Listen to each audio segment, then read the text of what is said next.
Hello and welcome to another video from thefanpub.com. Got Sean with me. Great to be back out, and it's another mock draft video. This time you're leading it. So we're doing a 12 team.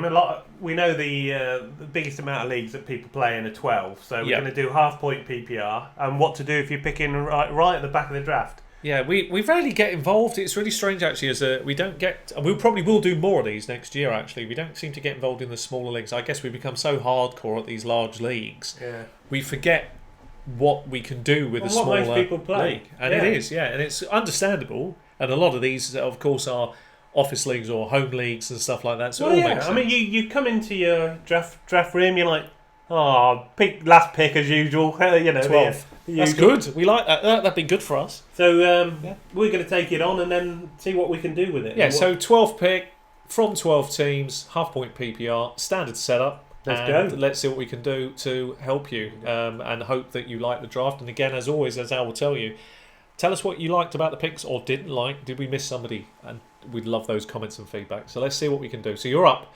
It's your team. You're guiding it. I'll just input where I like. That's a pretty good situation. I don't mind this situation. Right, okay. You didn't seem so happy. No, I don't. What are you not happy about? I always like to go running back early. Yeah, we still can. Well, James Conner is on our avoid list. So yeah, but Dalvin Cook isn't, so that's not bad at all. You've got him sitting there. That's I don't not want bad. to take Dalvin Cook here. So you could take an elite wide receiver. Yeah, I'm thinking Beckham. I agree with you. Beckham for this year. So again, well worth watching him. Great you've mentioned him here because he's on our. He's got the potential, this guy, to be the number one wide receiver. And then we'll see if Conner or maybe Cook fall to the second round. I think he's more chance that Cook falls rather than Beckham. And if not, we might take. Well, he will because you've got back-to-back picks. And Bell went at 11, which I would have taken. Yeah. So you've got the best scenario of all. So we'll take Beckham, get an elite. Then you're going to have Cook because you've got the bounce back pick. Oh yeah, of course, yeah. So you could take Julio Jones. No, I'm going to take Cook because I want to balance my draft. Yeah. So Cook's potentially. I know he's had problems with injury. But what you're saying there is the reason you're saying balance the draft is because a lot of people say go running back heavy is because by the time you turn to the third round, because you're in a snake draft, you're going to be picking quite late in the third round. Well, you want options. If you come to the third round and you've already got two running backs, you feel like you've got to go wide receiver, whatever. And if the best player available is running back, and you are really stuck in a hole. Yeah, I agree with that. So I'm happy to take Dalvin Cook here because he can be a 3-down back. We know the worries about injuries, but you're looking for upside when you're picking 12.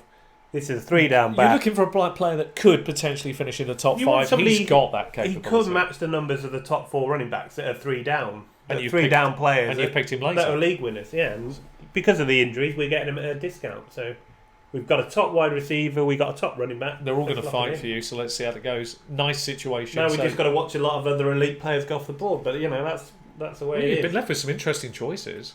Here's another. It's a really interesting set of choices here.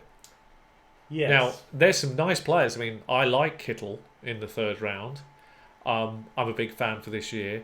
Yeah, it's 36 overall. I'm happy with that. That's not bad. You've also got Derrick Henry. I'm not a huge fan, but he's cheap as chips here in the third. You can't argue that. You got Mark Ingram, I think, is great value in the third. You've also got Adam Thielen and Stefon Diggs. There's some nice picks here. Yeah, I think as it's PPR, we're gonna take Adam Thielen third. Because you just like the catch upside. Yeah, he was wide receiver 1 for ages last year. Up to about week 11. And then he got a knock and, quite rightly affected him. It happens, But we've got Beckham and Thielen. I'm very happy with that. Yeah. I'm going to lock in George Kittle as well. Fantastic. I mean, we're taking him in the 4th round now, basically. Yeah, look at the bold prediction list. You'll see mine, what I think of George Kittle for this year. I mean, Travis Kelce and him are going to be the two guys fighting it out of the top. There's a few pundits who will tell you avoid George Kittle at all costs, but I would argue this, and it's a great pick for you here.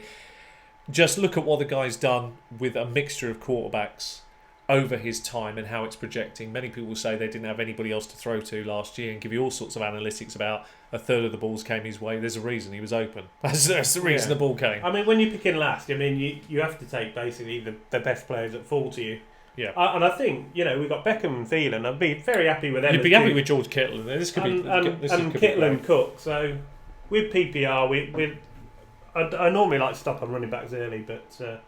it's just not the way it's landed for this time. But you've got another great set of options, though. Really interesting players. Yeah, the running back can you drag on to you? Yeah, well, I don't think you're going to go near him. But you've got steady Lamar. He's all steady. Well, the thing with Lamar is He hasn't got the elite upside maybe you're looking for, but he will give you steady numbers while you're balancing your team. The thing is, you've got Lamar and you've got, they've just traded for Duke Johnson. And Duke Johnson's got a hamstring injury as well. So that's going to hold him back. He's in a new team. He's already injured. Yeah. And after that, it's rookies like, Crockett and you can't. Higdon. Yeah, I mean, maybe I one was of them. tempted to say Tubbs, but Crockett and Subs. I love it. it's Crockett and Higdon and a few others there. He may well have had a few tubs of something. Yeah. I think Lamar is so safe, and it will balance your team. I mean, that's the one thing about it. Yeah. Am I happy about picking him? He's all right for a running RB2. Well, look at it this way, right? Coleman's also interesting. You're getting him in the 5th round. And at no point in his career has he ever scored less than 160 standard points. So even in PPR, that's got to be worth about 185. So that's so cheap. Yeah, it's a decent offense. I think he's underrated. Yeah. We're not paying a high premium for him. And you've still got another pick to come. I'd rather take him than Drake, just because it's far better offense.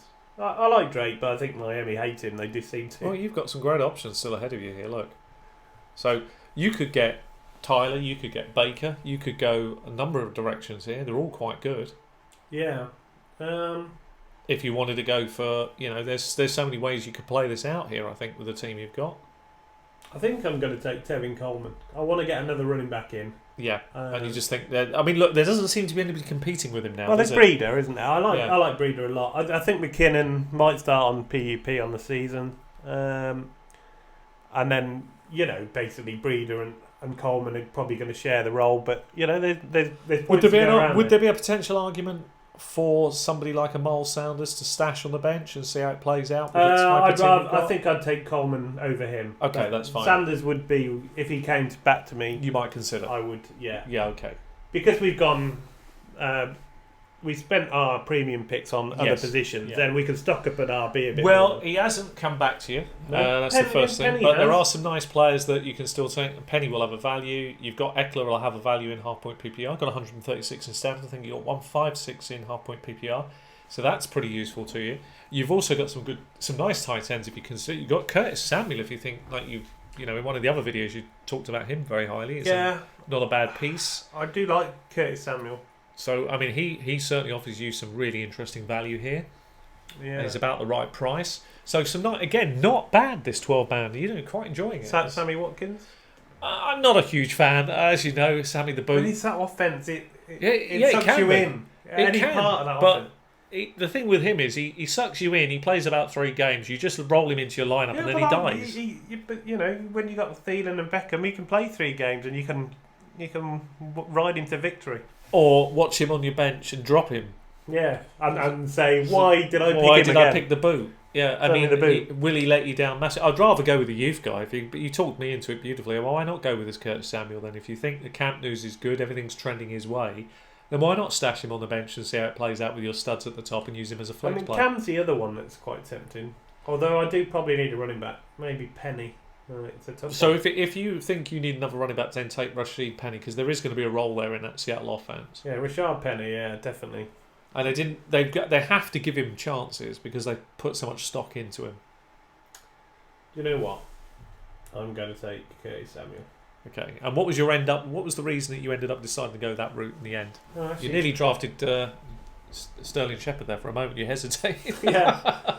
Luckily my 6 cents kicked in. I mean, could've been- Shepard's got his own. Cam Newton's interesting Yeah. as well. I mean, he's got a big upside, but 2 shoulder injuries in 3 years. A bit worrying, actually. Yeah, Yeah. it's a bit worrying about that. But he is, he averages over 20 points a game. Well, the reason being that he has such a flaw. I can't, such a good flaw with I'm his running going game. to take Cam. I've got the bounce back pick. Still got all the options open to you. You still can Yeah. get Penny if you want him. Yeah. I think because of our RB situation, You just want to add another one. yeah. That's fine. So And if Penny breaks out, brilliant. If not, I'll just... He'll definitely get a share of that Seattle offense. They run the ball more than anyone else.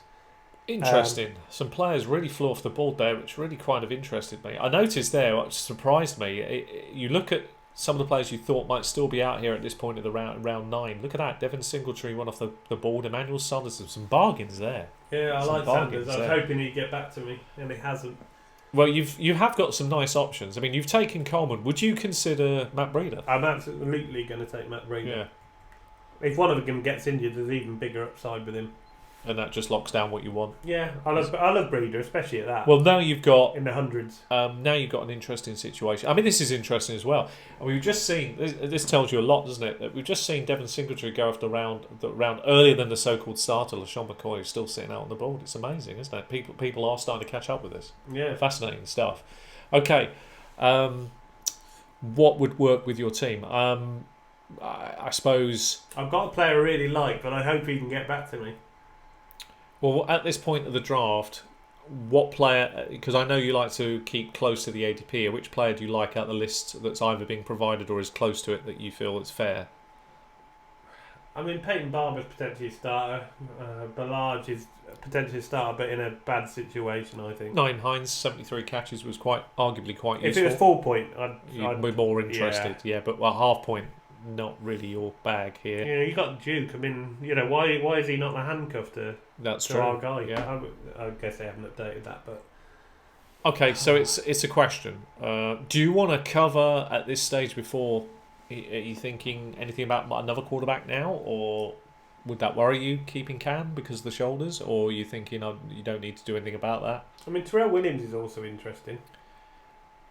Yeah, well, he's got a nice situation because if anything happens to Brown, then he's the number one. At the worst case, he's the number two. I'm going to take Peyton, just in case I'm desperate for a starter. Right. And put the running back. I think he's okay at 109. I'm not overly keen on him. Okay. We just need to fill up on a few running backs and hope a few of them hit. I'm from a personal point of view, you know my thoughts on Peyton Barber. I can't stand that guy much, but I do get it because we don't know what's going to happen with the other. Well, he's only got to beat Rojo. Rojo's done nothing in year one. Well, I mean, your team didn't believe in you that much when you're only getting 22 carries. I mean, it's pretty. And they got some weapons there, and I mean, we've got 40 carries and 22 yards. It's yeah exactly. If you can't beat a guy out that does that. It's a worry. But even when I saw... Right. So you got some nice options. Sleeper didn't make it to me. Yeah, but you've got... Look, I mean, this is something that you could play around with the team you've got. There is one player. I mean, look at that for Kareem Hunt. I know you'd have to carry him, but it is a 12-man team, and look at the value it'd offer you when you're going into the playoff weeks. Yeah, he could, but, you know, he's got a good starter in front of him. He has, yeah. I think I'm going to avoid him this year and see that's how that fine. plays out. I see the upside, though. What about your Albert Wilson? You do like him? Yeah. I think he offers some value in that. Miami, I mean, look, let's be honest. Who is their best wide receiver? You could argue it's him. I'm going to take two players that I think are good to stash for if you need wide receivers. I'm going to take two of them. Albert Wilson averaged over 10 points in standard every game he played last year. Of course, he got injured, and that was about 5 or 6 games. But then who didn't in the Miami wide receiver list? Well, none of them. Well, get injured, you mean? Yeah, well, they all get injured, but I do prefer him out of all of them. But, you know, we're taking shots now, so I'm happy with Wilson. Okay. What are you looking to stash here? And my other guy I'm going to stash is Adam Humphries. Yeah, that's fair. This guy... Yeah, this is good. Adam Humphries is always open. Always open. He did it... Last year, he wasn't even been mentioned in fantasy circles. But by the end of the year, he was. He had a sneakily good year with the Tampa Bay Buccaneers. First pre-season game I watched, Mariota, every target was Adam Humphries. I mean, I'll have some of that. I think the computer is actually offering you the best handcuff situation of all here. I think you should take Mattison to cover Cook, just because it makes sense to do it. We did mention this. Nope. You nearly touched Deshaun Hamilton. That would have been a big mistake. But I didn't touch him, Sean. That's a rumour that we cannot happen. confirm or deny. Poor Deshaun Hamilton, I say. Yeah, Mattison. I really believe if you're worried about Cook, and you know you have to be a little bit, even with the talent. You know, with 2 years he's had injuries at both times. It is a bit make or break, but we do believe that the guy is a top 5 potential. I think he can finish in the top 5. With your last pick, Mattison is you have to kind of play a little bit for safety. This is a wise move. Fantastic. Now you've got the same situation I had here. I mean, you're in a 12-team league. I guess defenses and kickers slightly have less value. We're a couple of weeks from the start of the season. Are you just going to fill up with more players and just see how it plays out? I don't know. Jacksonville are there. That is a great defence. But do you know what the problem with Jacksonville is? Well, they're second on the list and they're a good defence. I'm sure they've got Kansas City week 1. That's not a defence I want to play. No, it's not a team you want to play. And that's why it puts me off. Yeah, I mean, if it gets into a shootout, it's the worst thing that can happen for a defence. Well, do you want your defence playing against Patrick Mahomes? I don't fancy it. No, I don't fancy it. I must be honest, there are a few quarterbacks, I'll try not to let my defence play, and I have to be honest, if my defence is matched up against him, then I think it's a hard swerve, put someone else in. I agree with you. What about Baltimore? They're always consistently sneaky. Yes. I mean, they always do well. Yeah. I mean, they're never a bad defence. No, they're a smothering defence. They are a good defence. I mean, they've got a reputation for doing as you say, smothering or closing games down. At home, they're lethal as well. Right. So that's an interesting one if you were thinking. I'm going to make an interesting pick here. Go on. And you won't guess who it is going to be. No, go on then. But this is a guy I like a lot, particularly long term. Yeah, okay. Dallas Goedert. All right. I think he's amazing. I Yeah. think he's going to be really good. I mean, he's stuck behind Ertz. If anything happens to Ertz in the 2 weeks before the season, that bloke is going to Blow up. He's going to be massive. Yeah, and he would offer you if he does become a huge target, a brilliant flex position. And a bit of Unusual advice, one for a tight end. bit of free advice. This is a plan I've got, which I'm now revealing to everyone. If he gets through half the season, it still hurts, and Goddard isn't really involved. Trade for him. Go and get him in Dynasty because Absolutely, yeah. he'll be cheap. He'll be his cheapest value ever, and I think in the future years he's going to turn out to be a very good player. Excellent. Okay, so here's your final pick. Final couple of picks. Are you going to just avoid the defences and kickers, or are you going to take any at this stage? You kind of none of them appeal to me. No, I agree. So you could look at backing up what you've already got. I mean, look at the value here. Ben Roethlisberger. That's cheap. Yeah, I have a feeling he's by week 7 without looking at him. Is he by week 7? Yeah, it's the same. That's the same as Cam. Yeah, Dak is interesting. Okay, so He was a top 5 QB last 5 games. By week 8, so that's a bit better for you. Yeah, so we could stash Dak. Yeah. And if Cam's shoulders are worried, we can throw in Dak. Yeah, and then go from there. And it's worth covering. And that was your grade. Yeah, not good. Well, that may be the case, but let's just. But we're picking from 12. Let's remember. We got no defence. Let's no just remember something important, as we all know. Every year we look back at ratings, and no matter how good they are, you have to go back and examine them. And this is what I would say about a lot of the teams. We had some ratings like this last year, but if you go back and look at the teams that we did, where we had a 78 or a 75 rating, how good did they turn out? Yeah, I looked at some of those; they were amazing teams. So, if you just for a moment, let's just examine the team in a little bit of depth. Let's be honest. At quarterback, if you're grading this, you would give it the maximum grade because Cam gets you 20 points. If he's a 3.5 yards passer every year consistently. 20 odd touchdowns sprinkled into the mix. Relatively few interceptions with an upside of about 700-800 yards on the ground and any number of touchdowns. You take your pick from 6 to 10. That's good numbers, and he has finished in the top 5. Numbers, so yeah. on top of that, one. and on top of that, you've got Ben Roethlisberger, who, well, sorry, I mean I do apologise. You've got Dak Prescott, who came on leaps and bounds last season. So I think I have no problem with those. You look at your running backs. You've got Cook, Miller, Matt Breida, Penny, Barber, Mattison. I mean, I feel you should be pretty safe for the season. None of those are overly exciting. I mean, I know Barber. But your wide receivers are. But it's the price you're paying for him. I mean, we went high on the wide receiver with Beckham and Thielen. And you got Adam Humphries, who I agree with you could be sneaky good value. Wilson and Humphries are very underrated players. And then you've got George Kittle, who I think is going to be the number 1 tight end this year. So they can give it any grade they like, and that's fine. Well, we got no defense in kicker. I research it when they get. Let's see how what the final. Let's have a look at the projected standings of what they think, because that'll be interesting for the audience to see as well. And why they didn't score you as high. So the starters are 8. So when you're picking 12, anywhere above 12 is a good thing. thing. Because they've got the picks on you. That's all you can do. They don't like the bench, but they don't understand. A lot of them were like handcuffs. Yeah. So if the main player goes down, they have value. So. I would say this was to be a team that would give you a playoff chance. That's as simple as it is. And in a 12-man league, I know it's harder to project, but you've got starters, you've got backups, you've arguably got a good quarterback, a good wide receiver list. You've got running backs that could let's say become what fantastic. You say the average defence and kicker would get you in your team in terms of points. For starters, it would elevate you a couple of places. Yeah, exactly. So you're now talking top 6. If you had those points for starters, but we haven't got at the moment for kicker and defence. and you have to remember as well that it's their projections. If only everything was as easy as you take someone's projections and you guarantee a win. The thing is, you've got to follow your hunches through. So what's interesting about this is don't lose faith. I mean, the one thing I think that happens with a lot of new people to leagues is you can get, like I did recently, I got an NFL.com grade through, which was worse than last year's, where I was predicted last year to win 2 games and lose 11. This year I was predicted to win no wins. I don't think you ever see that in fantasy football very often. And I looked at my team and I'm going... But you won 11 games when they won... I won 11 and we lost 2. And this year I look at my team and I think, yeah, I'm quietly happy with my team. And if that's what they think, 0 wins, the only way is up, and we'll see how it plays out.